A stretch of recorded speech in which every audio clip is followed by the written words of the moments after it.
and picked a loser just a couple of days ago. The mayor of Las Vegas just came out of the woodwork. It's like, what are you trying to do here? Okay, now here's another thing, government picking winners and losers. It's wrong for you to have a private airplane, all right?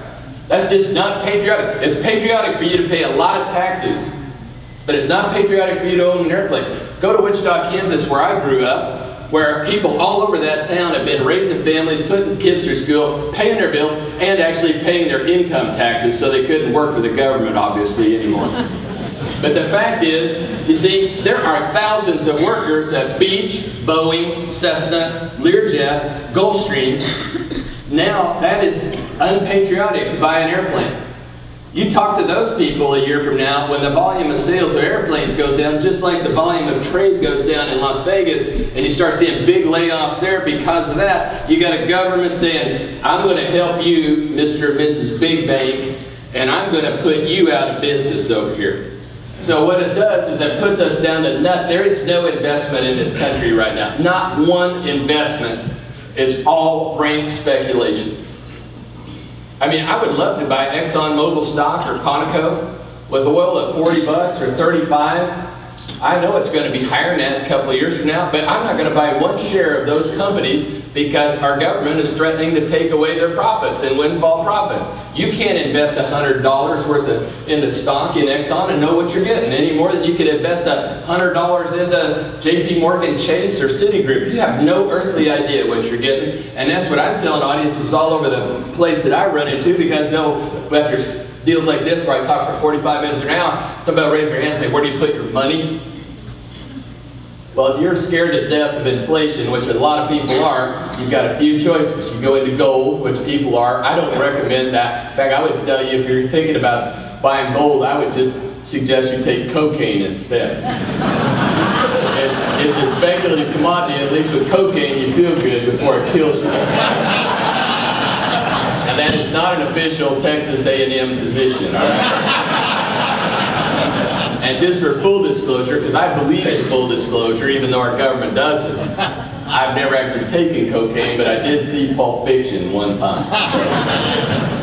So now, that's all it is. We're just, all of you, every one of you, everybody I meet a lot of people, not starting me, all they're doing, if you invest money right now in anything, all you're doing is speculating on, is the government going to pick me to win, or is the government going to pick me to lose?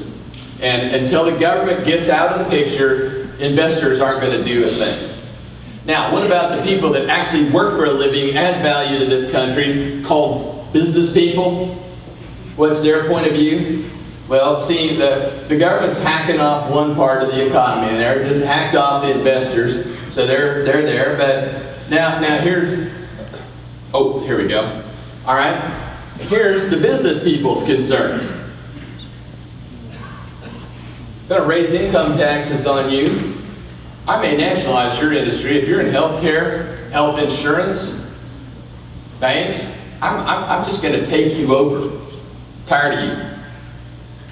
Windfall profits tax. I remember being here in Houston the last couple of years telling people in Chambers of Commerce meetings, I hope you make a whole lot of money in 2007. I just hope you don't make so much they call it a windfall profit and take it all from you.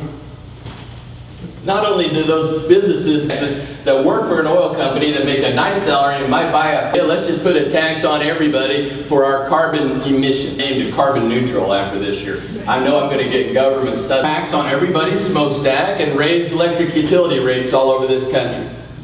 Here's the biggest risk for Texas in particular. They pass, this is what government wants to do to you business people with the secret ballot for labor union organization. And you see, we can run jobs out of Texas just as easy. We have an advantage here. We have a cheap cost of living. We have a cheap cost of housing. If you work here, you're number one or number two in terms of corporate employee relocation. TV, I'm mayor of Michigan, governor of Michigan, come to Michigan. We'll not only destroy your company, but we'll run your entire industry out of the United States. And the reason is organized labor. And you think I'm woofing about that? Back in April, I was on Wall Street giving a speech, and on the front page of the New York Times, down the bottom right, call centers closed in Texas. I thought, Well, how'd that happen? Western Union closed a couple call centers in Texas. I thought, well, you know what? Construction industry's down. Maybe remittances to Mexico's down, and a lot of people use that to wire money. So maybe that's it. Well, I read the article and got down into it a little bit. What it was that the communication workers of America were going to organize labor unions at those 2 call centers, and they shut them down immediately. That's what business people do in America. When you organize labor union in your firm, you close it down and go away. We've been doing that for 25 years of running all of our jobs out to Mexico and China. We're still doing it as we speak. And that's our comparative advantage. You see, if I'm the governor of Michigan and I get tired of seeing your governor walk in and go, hey, got doing pretty good down here in Texas. We're pretty strong, just like Texans always do. Everybody, not just him. And when you're in Michigan and Indiana and Ohio, after you hear that about 5 times and you got 18% unemployment, you go, I'd like to equalize the playing field a little bit here. Let's just make it that everybody has to have organized labor all over the country. That'll fix it. That'll take away that. They can't get rid of our Mexican food. Can't take that away. Okay? But they can sure change our labor costs in a big way, and all of a sudden our labor rates go up, and our cost of living goes up, and the corporate profitability goes down, and our comparative advantage of attracting jobs in Texas is gone. And I could see governors wanting to do that just to get even with us, level the playing field. Now what I hear is this has gone to the back burner for now, but it's on the burner, so you might just kind of keep it in your mind. Excessive regulation.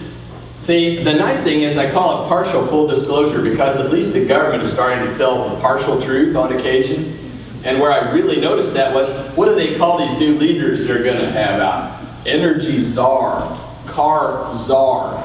For those of you history majors, a czar was the kind of person that ran the Soviet Union. So if we're going to socialize business and dictate what you can pay your people, where you can advertise, where you can travel, and how you can travel, and embarrass you and pull you into Congress and beat you over the head in front, publicly flog you, that's Soviet-style socialism at its finest. And I guarantee you, some business people that are 62 years old have been hiring people for quite a while and working their tail off to do it. They're going to wake up one day and go, this ain't worth it, pal. I'm cashing out. I'm shutting the doors. I'm taking my money and just quitting. See, if you're not old enough to remember what happens when your government makes promises it can't keep and possibly pay for, there's only 2 ways you do it. Higher taxes and print money. When I came out of college, there's a few of you younger than me.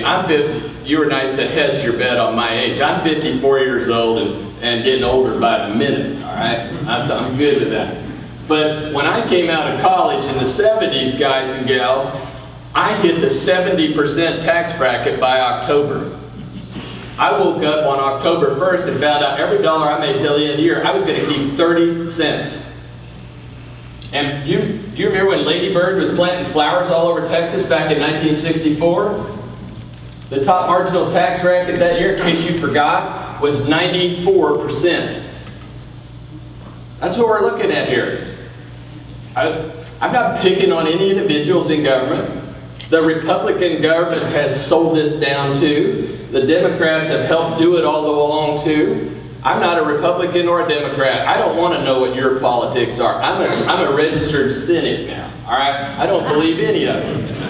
So if you get mad at me because I say something about Republicans or Democrats, fine, I don't care. Don't call me about it. Call your congressman and tell him, or your congresswoman, and tell him, stop doing some of this stuff, because I promise you, business people are not going to do anything, and investors are not going to do anything when that white knight's sitting there with that sword saying, I'm going to cut off your head or your arm or your leg, and you don't know what it's going to be yet, and as long as you don't know what it's going to be, you're going to do exactly what everybody else has been doing this whole year, which is buy treasury securities or put your money in cash in a safety deposit box or buy gold.